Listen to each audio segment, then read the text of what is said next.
Tetapi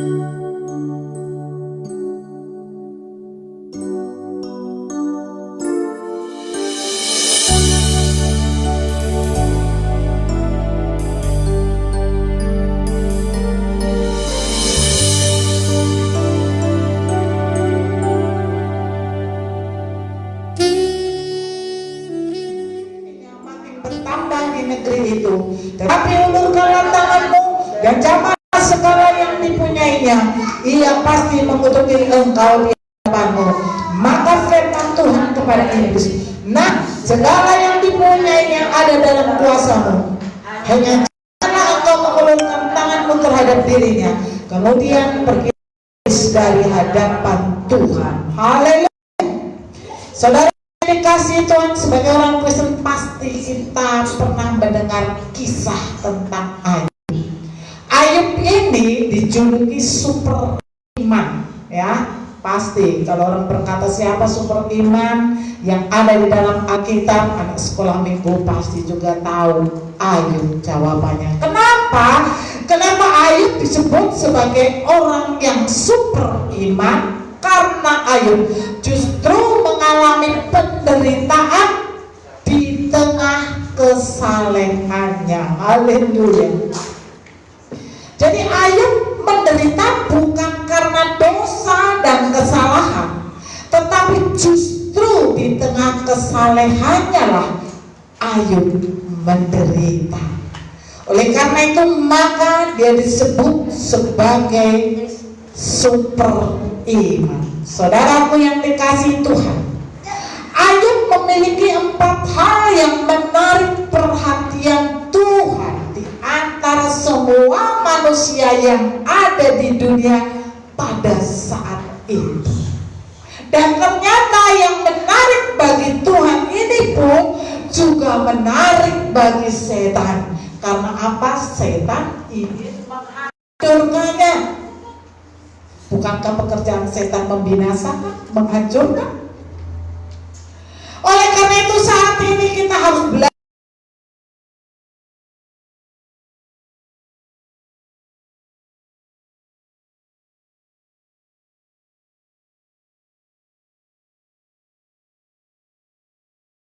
yang harus kita milik kita. Ayub 1 ayat 8.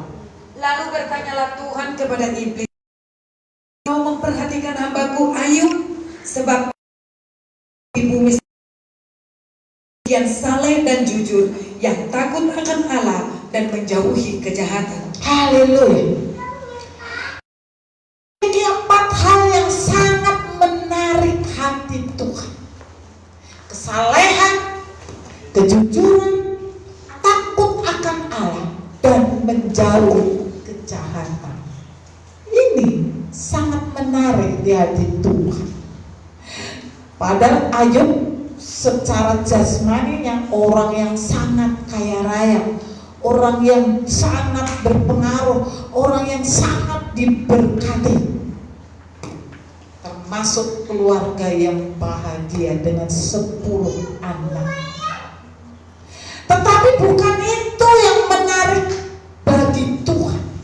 Di dalam diri Ayub ada sesuatu yang membuat Tuhan tertarik, adalah kesalehannya, kejujurannya, takut akan Allah, dan menjauhi kejahatan. Itu yang paling menarik bagi Tuhan.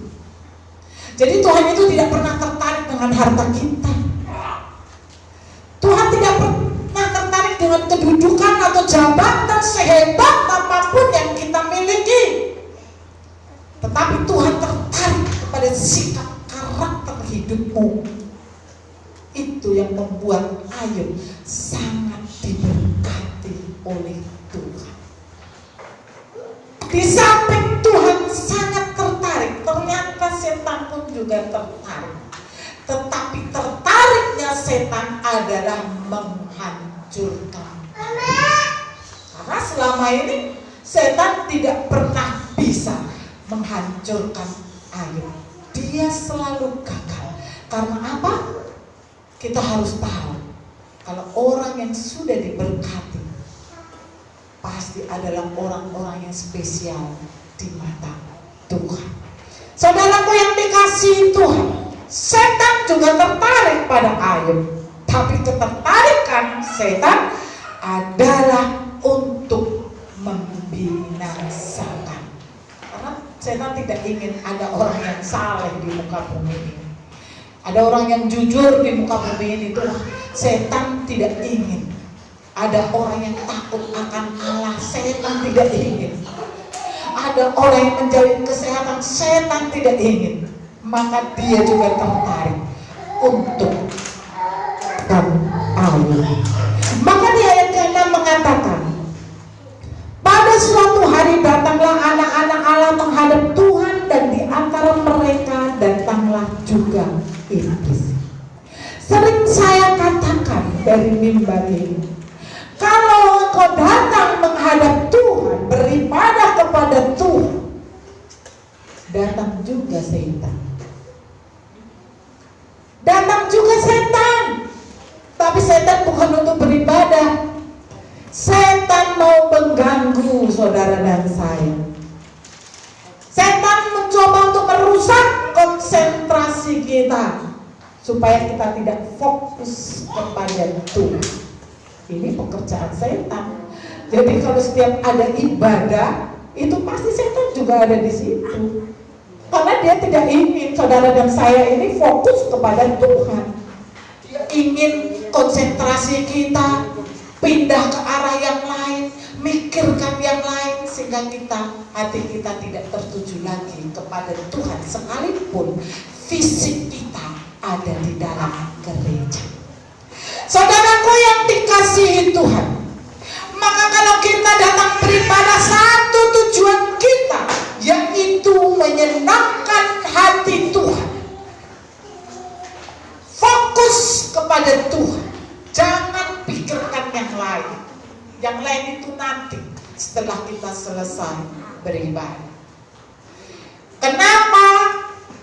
Setiap pribadi-pribadi yang hadir di dalam satu gereja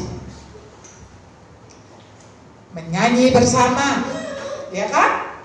Pujiannya sama, firman yang diterimanya sama, tetapi mengapa hasil imannya berbeda? Ini yang harus saudara perhatikan di dalam diri kita, pribadi lepas pribadi.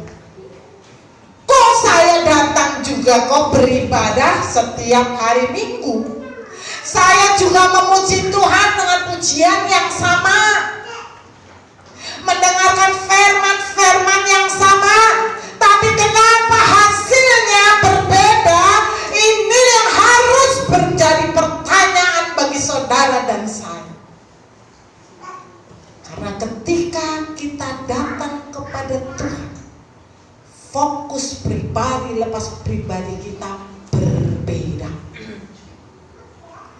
Ada yang mendengar, langsung kerjakan, lakukan. Tapi ada yang mendengar, mengabaikan, cuek. Dan ada yang mendengar, langsung melupakan. Makanya hasil imannya berbeda, sekalipun ada duduk di dalam satu gereja. Ini harus menjadi perhatian saudara dan saya, supaya ketika kita datang beribadah, jangan pernah fokus kepada yang lain. Fokuslah hanya kepada Tuhan, karena disinilah Tuhan bekerja. Bahkan firman Tuhan pernah kita dengar, aku memberkati engkau dari dalam rumah Tuhan. Haleluya. Saudaraku yang dikasihi Tuhan, di ayat ke-7 firman Tuhan mengatakan, maka bertanyalah Tuhan kepada iblis, dari mana engkau? Lalu jawab iblis kepada Tuhan, dari perjalanan mengelilingi dan menjelajah bumi. Haleluya. Iblis setiap hari pekerjaannya adalah berkeliling menjelajah bumi. Untuk apa? Mencari mangsa. Siapa dapat ditelannya. Maka setiap hari saudara harus berjaga, berdoa. Karena iblis ini tidak akan pernah tinggal diam sampai hari penghakiman. Dia akan terus bekerja, mengumpulkan bala tentara sebanyak-banyak. Setiap hari dia bertanya, dia menjawab pertanyaan Tuhan. Aku berkeliling. Setiap hari aku berkeliling menjelajah bumi. Dari ujung bumi A sampai ujung bumi B. Dia keliling. Dia mencari orang-orang yang lengah sehingga dapat dimangsanya. 1 Petrus 5 ayat 8. Sadarlah dan berjaga-jagalah. Lawan musuh iblis berjalan keliling sama seperti singa yang mengaum-ngaum dan mencari orang yang dapat ditelannya. Haleluya. Sama dengan jawaban iblis kepada Tuhan ayat ini. Sadarlah dan berjagalah. Lawanmu si iblis berjalan keliling. Dia keliling sama seperti singa yang mengaum-aum dan mencari orang yang dapat ditelannya. Haleluya. Ini seringkali kan tidak diperhatikan sama orang Kristen. Merasa aman-aman. Padahal saudara sedang diincar, apalagi kalau saudara adalah anak Tuhan. Lihatlah Ayub, anak Tuhan kan diincar dia. Tapi iblis tidak pernah punya kesempatan. Karena apa? Ayub terus bertahan di dalam kesalehannya. Demikian juga saudara dan saya. Saudara dan saya sedang diincar oleh iblis. Oleh karena tetap firman Tuhan berkata, sadar dan berjaga-jagalah. Iblis bagaikan singa yang mengaum. Singa adalah gambaran daripada keganasan. Iblis itu ganas. Saya mau tanya, singa ini kalau menangkap mangsanya diapain? Dielus-elus? Bukan. Singa ini kalau sudah menangkap mangsanya pasti dicabiknya, diremukkannya, dihancurkannya, bahkan dibinasakannya. Itulah pekerjaan iblis. Jadi saudara harus berjaga untuk tetap hidup di dalam perlindungan Tuhan. Saudaraku yang dikasihi Tuhan, iblis berjalan keliling seperti singa yang mengaum. Dia mutar-mutar mencari mangsanya. Tapi iblis ini kalau mendekati mangsanya bukan mengaum. Kalau mengaum mangsanya pasti lari karena tahu, aduh, ada iblis. Tapi kan iblis ini licik. Sehingga ketika dia mendekati mangsanya, dia lembut. Dia menawarkan sesuatu yang indah-indah, yang dianggapnya nikmat. Kalau seseorang sedang terdesak, membutuhkan pertolongan, biasanya kalau ada orang yang datang menolong, dianggap itu malaikat kan? Tetapi ternyata bukan malaikat, justru iblis yang menyerupai malaikat terang. Kita lihat ayatnya ada. Kita lihat di dalam 2 Korintus 11 ayat ke-14. Hal itu tidak usah mengherankan, sebab iblis pun menyamar sebagai malaikat terang. Haleluya. Singa itu kalau mau menangkap mangsanya pelan-pelan, tidak berisik, mengendap-endap. Ketika lengah mangsanya, maka langsung diterkam dan dicabutnya. Banyak orang memberikan pertolongan seolah-olah seperti malaikat, tetapi ujung-ujungnya melukai kita. Kalau orang Jawa punya istilah nulung tapi mentung, itu bahasa Jawanya, ya. Kalau bahasa Indonesianya menolong tapi ujung-ujungnya justru memukul, menghancurkan. Oleh karena itu saudara dan saya sebagai anak-anak Tuhan harus punya kacamata, harus punya kepekaan untuk membedakan benarkah ini pertolongan dari Tuhan atau dari setan. Karena setan juga bisa memberi pertolongan. Buktinya kan banyak sekarang orang-orang Kristen yang beralih ke tempat yang lain karena dianggap pertolongan daripada setan itu lebih nikmat. Udahlah, aku bantu nanti ekonomimu. Udahlah, aku naikkan jabatanmu. Tapi kok ikut aku ya? Seolah-olah indah kan? Seolah-olah satu pertolongan yang membuat kita, wah, kalau aku sudah punya jabatan ini pasti hidupku senang lah. Padahal itu trik setan dan trik iblis untuk menarik jiwa kita. Setelah dapat ditarik, baru dibinasakan.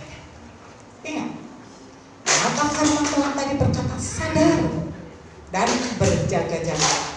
Kita harus punya kepekaan, punya kacamata. Kacamata kita itu apa sih? Firman Tuhan.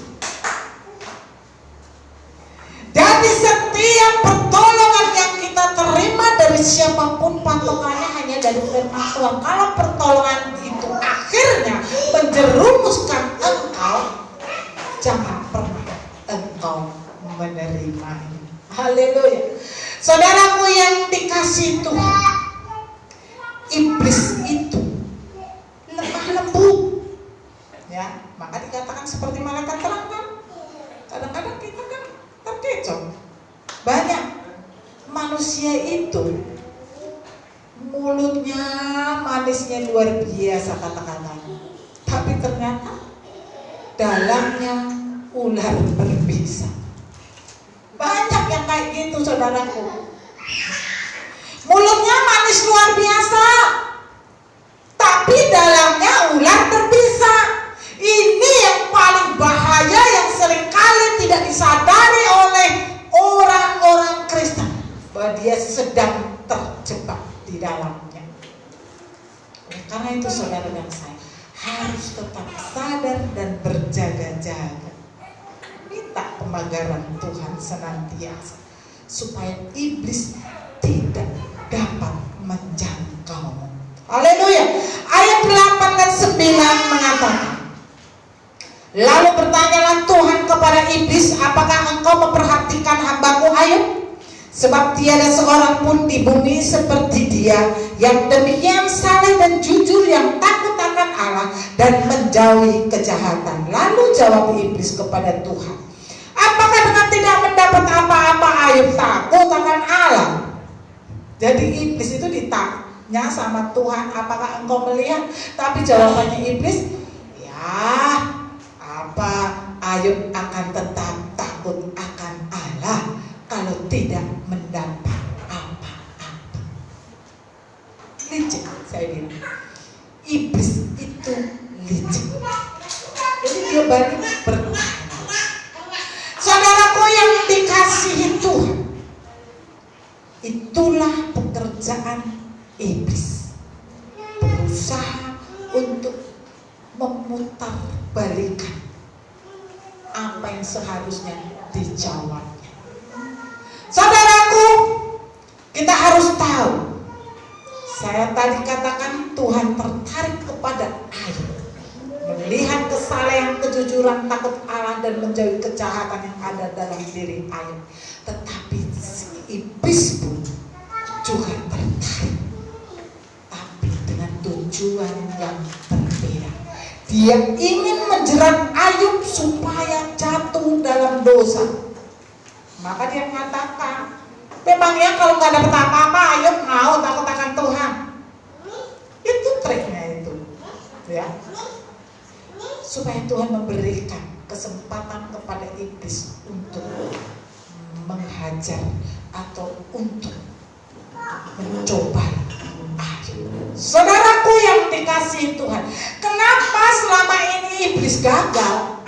Kok nggak bisa dia yang menembus pertahanan Ayub? Kok iblis tidak sanggup masuk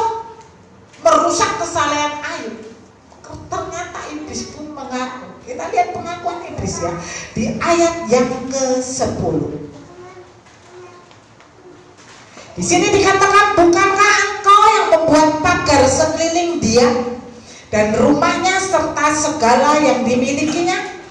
Apa yang dikerjakannya telah kau berkati, dan apa yang dimilikinya makin bertambah di negeri itu.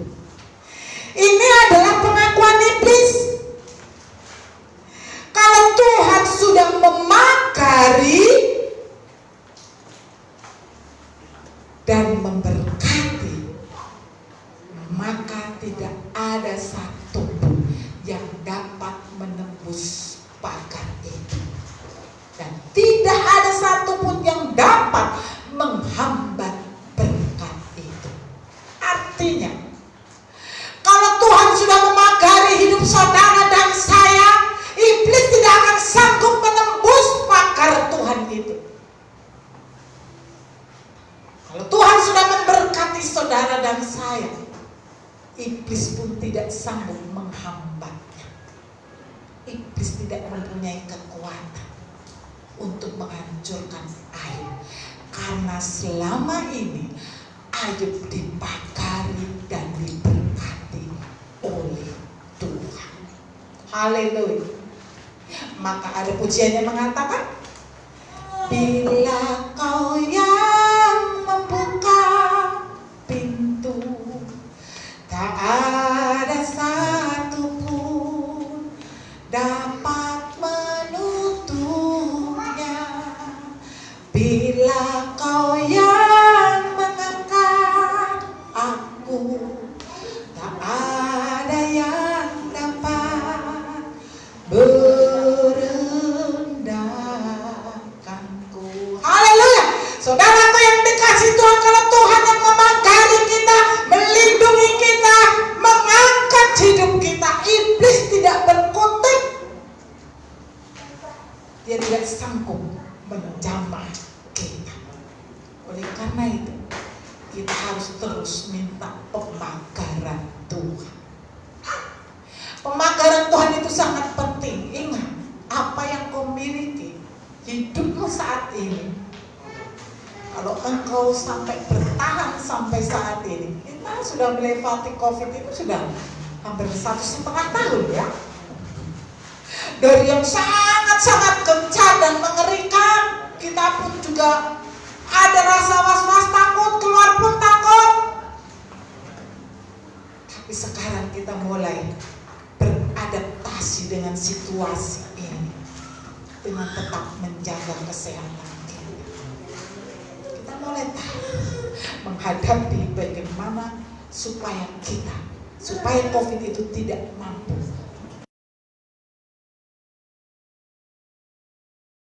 Tuhan yang memagari hidup kita ini dan gagah, tetapi karena roh Tuhan yang ada di dalam, karena roh Tuhan yang ada di dalam setiap pribadi,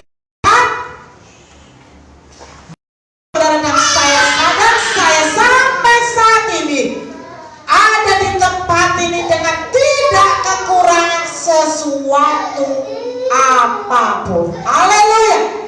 Itulah Tuhan yang kita sembah pagi hari ini. Maka di ayat yang ke-11 dan 12 firman Tuhan berkata, tetapi ulurkanlah tanganmu dan jamalah segala yang dipunyainya, ia pasti mengutuki engkau di hadapanmu. Maka firman Tuhan kepada iblis, nah segala yang dipunyainya ada dalam kuasamu, hanya janganlah engkau mengulurkan tanganmu terhadap dirinya. Kemudian pergilah iblis dari hadapan Tuhan. Setelah iblis diberi kuasanya sama Tuhan, maka iblis bisa menyentuh Ayub. Disitulah mulai awal terjadinya penderitaan yang dialami Ayub. Penderitaan yang bertubi-tubi. Kan pegawainya banyak. Yang satu datang mengatakan, Pak, domba kita habis, dirampok. Yang satu lagi datang, Pak, ternak kita dihabisi orang. selesai, datang lagi berita, Pak, anak-anak Bapak 10 itu meninggal semua karena angin ribut yang dahsyat melumpuhkan rumah itu. Penderitaan yang datang bertubi-tubi. Pernahkah saudara mengalaminya? Kita mengalami penderitaan kecil saja. Kadang-kadang kita sudah marah kan sama Tuhan. Kita kehilangan sedikit saja, kita sudah ngedumel, bersungut-sungut, ngomel. Mana sih Tuhan ini? Tapi lihatlah Ayub. Bencana yang datang kepada dia itu bertubi-tubi, membuat dia terpukul, terluka, dan sangat menderita. Tetapi lihatlah Ayub. Sekalipun harta bendanya lenyap, bahkan anak-anaknya juga mati 10. Bayangkan saja, mati baru. Satu saja orang kehilangan anaknya, tangisannya sampai menggema. Perihan yang luar biasa. Tetapi Ayub 10, bayangkan saja, 10 saudaraku. Tapi lihat, apakah Ayub berdosa? Kita lihat ayatnya. Ayub 1 ayat 21. Katanya, dengan telanjang aku keluar dari kandungan ibuku, dengan telanjang juga aku akan kembali ke dalamnya. Tuhan yang memberi, Tuhan yang mengambil, terpujilah nama Tuhan. Dalam kesemuanya itu Ayub tidak berbuat dosa dan tidak menuduh Allah berbuat yang kurang patut. Haleluya. Dia tidak marah sama Tuhan. Soalnya marah lah. Orang dia tidak pernah berbuat salah, tidak pernah berbuat dosa, kok dia mengalami hal yang seperti ini. Dia tetap bersyukur. Dia katakan, dengan telanjang aku lahir dan aku akan kembali dengan telanjang juga. Tuhan yang memberi, Tuhan yang mengambil. Kapan keluar dari mulut kita? Ketika kita tidak mengalaminya. Tapi bagi orang yang mengalaminya, sangat sulit mengatakan ini. Sangat sulit dan sangat berat. Tapi Ayub mampu melakukan. Haleluya. Inilah luar biasanya imannya Ayub. Saudaraku yang dikasihi Tuhan, kita baru mengalami sedikit penderitaan saja, kita sudah marah-marah sama Tuhan, bersungut-sungut, mengatakan Tuhan itu gak adil, Tuhan itu gak ada.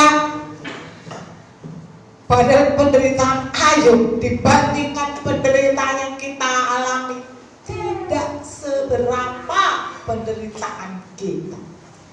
Tapi lihatlah, mampu dia tetap tidak berdosa.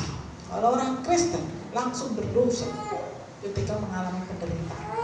Ngomelnya berkepanjangan, gak lagi mau datang beribadah. Dia yang mengalami penderitaan, jadi sasarannya tidak banyak kan yang seperti itu. Ayub tidak melakukannya. Maka di sini iblis ternyata salah prediksi. Dipikir iblis kalau Ayub sudah kehilangan hartanya dan anaknya, Ayub akan menghujat Tuhan. Ternyata iblis salah, sekaligus kalah. Karena ternyata Ayub tetap tidak berdosa. Sehingga pada perkumpulan berikutnya, ketika anak-anak Allah berkumpul menghadap Tuhan, iblis juga tetap datang. Dan karena dia itu pengen nguping apa yang diberitakan, apa yang disampaikan Allah ini, supaya dia punya, oh kalau punya rencana seperti ini, gimana saya caranya menggagalkannya. Iblis ada hadir. Maka ketika Tuhan kau lihat tuh hambaku Ayub, lihatlah, dia sudah kehilangan semuanya, kehilangan anaknya, tetap kan dia tidak berdosa. Iblis gak kurang akal, dia ingin Ayub benar-benar hancur, lebur. Maka iblis berkata di kitab Ayub, kita lihat ya, Ayub 2 ayat 5 dan 6. Tetapi ulurkanlah tanganmu dan jamalah tulang dan dagingnya, ia pasti mengutuki engkau di hadapanmu. Maka firman Tuhan kepada iblis, nah, ia dalam kuasamu, hanya sayangkan nyawanya. Haleluya. Iblis tidak puas karena dilihat Ayub masih bertahan. Iblis tidak puas, dia harus menghancurkan Ayub. Itu tujuan. Maka dia katakan, ya kan masih sehat Tuhan. Seperti itulah ya ceritanya. Dia masih kuat, masih gagah, dia bisa cari lagi duit, bisa punya anak lagi. Coba kalau engkau jamah tulang dan dagingnya, apakah dia masih mau bersyukur kepada, masih percayakah dia sama engkau Tuhan? Tuhan memberikan kuasa kepada iblis, kerjakan, tapi sayangkan nyawanya. Haleluya. Maka iblis bergembira, dibuatlah borok seluruh tubuh Ayub dari telapak kaki sampai batok kepala. Luar biasa mengerikan. Borok itu berbau lagi. Tidak ada orang yang mau mendekat. Kita aja tidak punya apa-apa, nggak ada yang mau mendekat kan? Karena banyak harta kitanya, maka orang banyak yang datang. Tapi coba kalau orang yang sangat miskin, nggak ada yang mendekat. Apalagi lagi sudah miskin, nggak punya apa-apa, borokan lagi, berbau busuk lagi. Sampai istrinya yang dicintai, yang selama ini mendampingi Ayub pun meninggalkan dia. Apa kata istrinya? Maka berkatalah istrinya kepadanya, masih bertekunkah engkau dalam kesalehan? Kutukilah Allahmu dan matilah. Tinggalkan oleh istrinya Ayub. Lengkap penderitaan iblis, penderitaan Ayub yang dikerjakan oleh iblis. Saudaraku, Ayub adalah seseorang yang biasa hidup dengan kelimpahan, hidup dengan bahagia. Kemudian dia terpuruk seterpuruk-puruknya. Betapa dia sangat-sangat menderita. Dia mengalami krisis hatinya, tapi bukan dia tidak percaya, dia tetap percaya kepada Tuhan. Tapi dia mulai tidak percaya kepada dirinya sendiri, sehingga akhirnya dia mengutuki hari kelahirannya. Ayat 3, ayat yang ke-11. Mengapa aku tidak mati waktu aku lahir, atau binasa waktu aku keluar dari kandungan? Haleluya. Ini perkataan. Mengapa aku nggak mati sih ketika aku lahir? Kenapa? Kalau aku hidupku terus menderita, hidupku harus seperti ini. Untuk apa aku hidup? Banyak kan kita orang Kristen ini kalau mengalami kesulitan, mengalami persoalan, mengalami tantangan yang dianggapnya tidak mampu dia selesaikan, dia berkata, kok gak mati saja sih? Apa yang saya hidup kalau susah terus? Pasti ada yang pernah berkata seperti itu. Saudara, ini pun dilakukan Ayub. Tapi ini bukan satu dosa. Karena Ayub menganggap dirinya tidak pernah bersalah. Kenapa mengalami hal yang seperti ini. Saudaraku, Ayub menangis. Dia meraung karena penderitaan yang luar biasa dialaminya. Maka dia sampai mengutuki hari kelahiran. Ayub mulai protes karena sudah sangat sakit. Bayangkan saja, siapa yang akan dari jauh, bukan mendekat karena berbau kan? Ayub mulai protes sama Tuhan. Apa kesalahan saya, Tuhan? Kok Engkau berperkara? Apa kesalahanku, Tuhan? Kok aku menderita seperti ini? Bukan penderitaan biasa-biasa saja. Kalau penderitaan kita masih dapat kategorikan biasa-biasa saja, tapi penderitaan Ayub itu penderitaan yang sangat-sangat luar biasa. Dia mulai protes kepada Tuhan karena merasa dia tidak pernah bersalah. Ayat 10, ayat 2, 6 dan 7.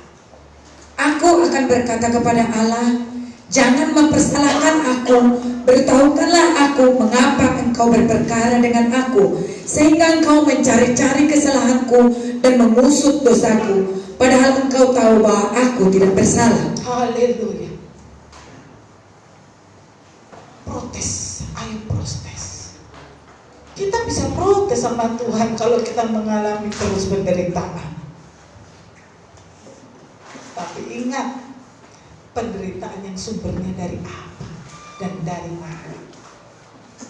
Karena penderitaan itu bisa bersumber kita, tapi penderitaan itu juga bisa merupakan proses pengujian iman kita. Makanya ketika teman-temannya Ayub datang, 4 orang, saudaraku, mereka mulai menghakimi Ayub. Ayub, Tuhan itu kan adil. Pasti kamu punya kesalahan. Karena orang yang bersalahlah yang kena hukuman, yang menerima hukuman. Kalau orang benar itu pasti diberkati Tuhan. Itu kalimat-kalimatnya teman-temannya Ayub. Memang secara Alkitab pun itu dibenarkan. Yang mengalami penderitaan dan menerima hukuman atau mengalami penderitaan adalah orang yang berdosa. Tetapi orang benar diberkati Tuhan.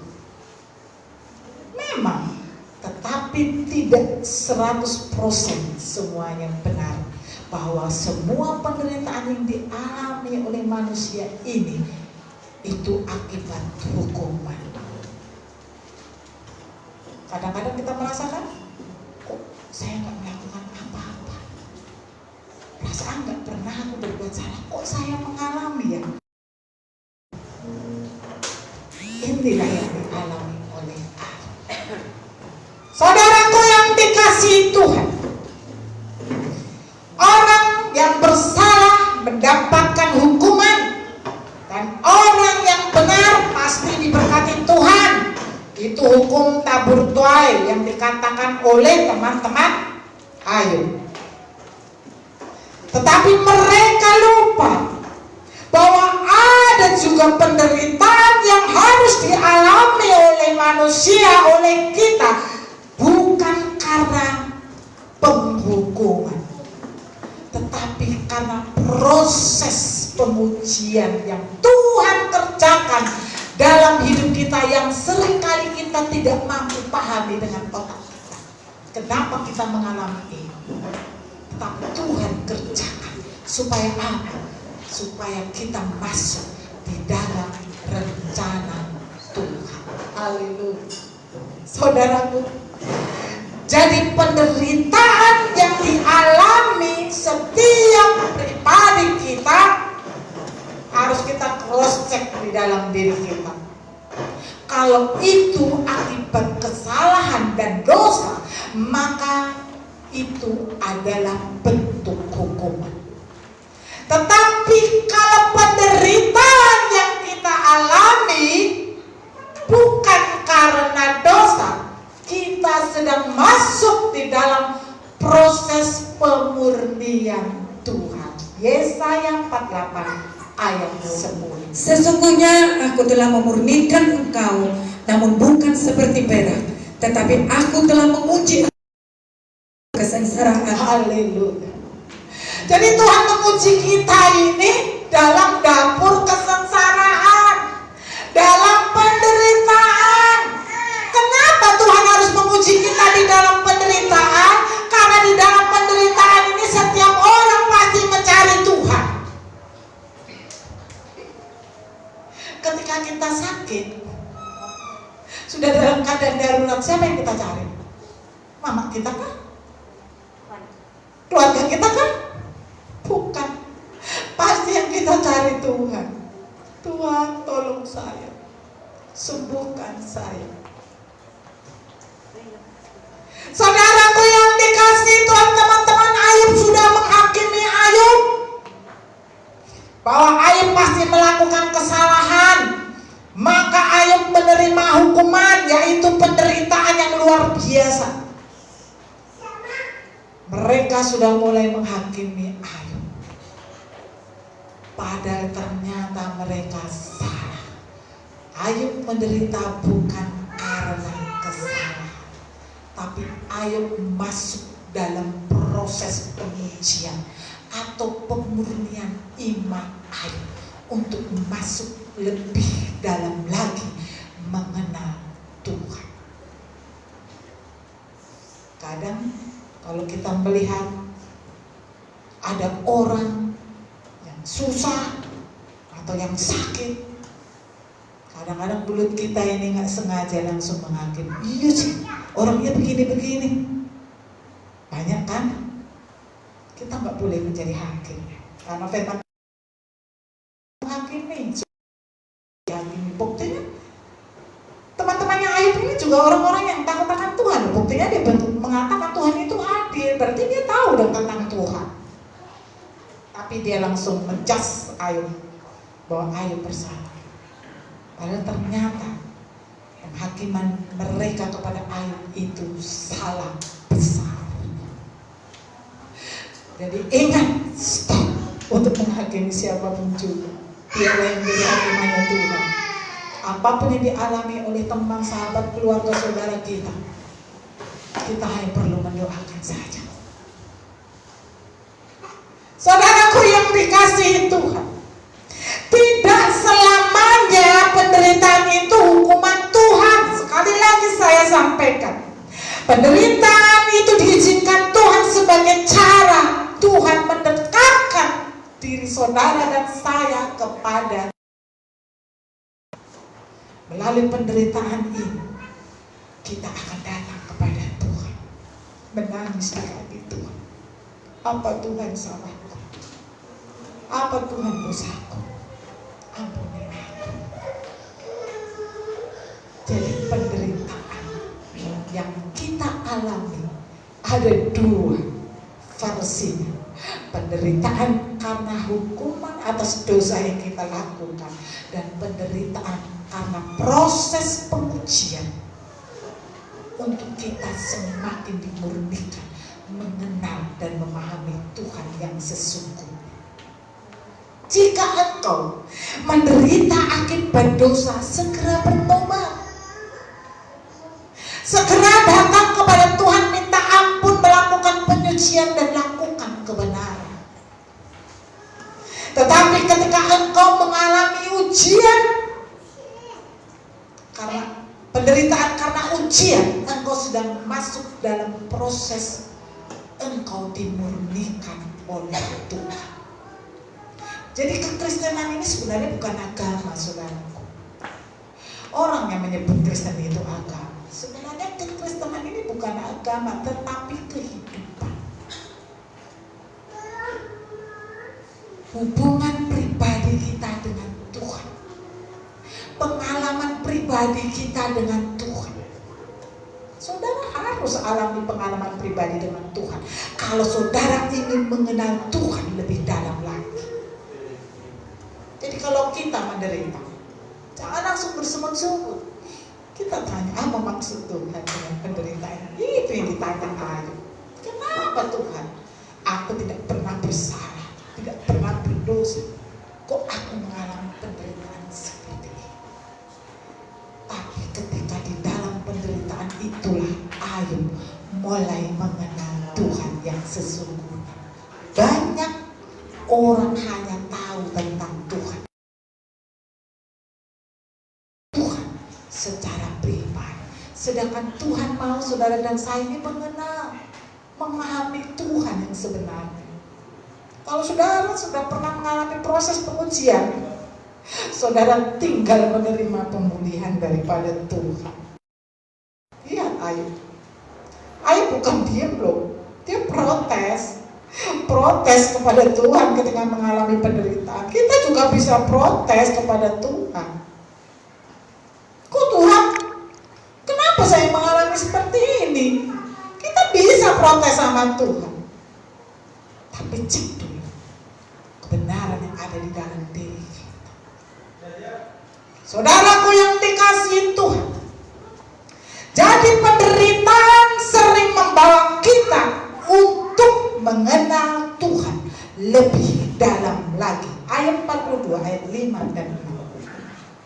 Hanya dari kata orang saja aku mendengar tentang Engkau, tetapi sekarang mataku sendiri memandang Engkau. Oleh sebab itu aku mencabut perkataanku, dan dengan menyesal aku duduk dalam debu dan abu. Haleluya. Ayat mencabut perkataannya. Mencabut perkataannya menutupi hari kelahirannya. Mencabut perkataannya marah-marah kepada Tuhan. Berargumen dengan Tuhan. Karena dia mulai memahami dan mengenal Tuhan secara pribadi dalam hidupnya. Ayub memang protes, Ayub memang marah, tetapi Tuhan menganggap itu bukan dosa. Kenapa?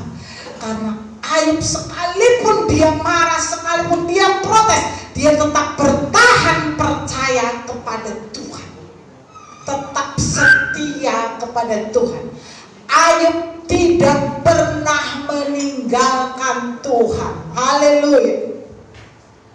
Kalau kita orang Kristen pada umumnya ketika mengalami penderitaan, apalagi penderitaan itu bertubi-tubi, tinggalkan Tuhan, lari. Dia anggap Tuhan gak ada, dia anggap Tuhan gak adil, gak mau lagi setia mengasihi Tuhan, gak mau lagi datang beribadah kepada Tuhan, gak mau lagi datang berdoa kepada Tuhan. Tapi lihatlah Ayub, sekalipun dia berargumen dengan Tuhan, tetapi dia tetap bertahan, mempertahankan kesetiaannya. Maka Tuhan memulihkan hidup Ayub, yang hilang darinya dikembalikan. Dan bukan hanya itu, ditambahi bonus, tambah 1 kali lagi berkatnya, berarti menjadi 2 kali lipat pemulihan Ayub yang dilakukan oleh Tuhan, karena Ayub sudah mampu menunjukkan kesetiaannya teruji oleh Tuhan. Oleh karena itu saat siang hari ini, kalau engkau mengalami pengujian dari Tuhan, bertahanlah engkau.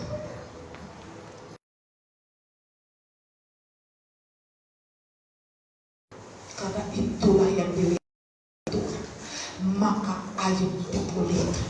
Demikian juga hidup saudara dan saya pasti akan mengalami pemulihan ketika kita tetap menjaga kesetiaan kita, sekalipun ada persoalan dan tantangan yang terjadi dalam hidup kita. Seberat apapun, tetap bertahanlah, karena Tuhan itu adalah Tuhan yang adil dan Tuhan yang dapat dipercayai, bahwa setiap janjinya pasti digenapi bagi setiap kita yang tetap bertahan mengasihi Dia. Amin. Terima kasih Tuhan.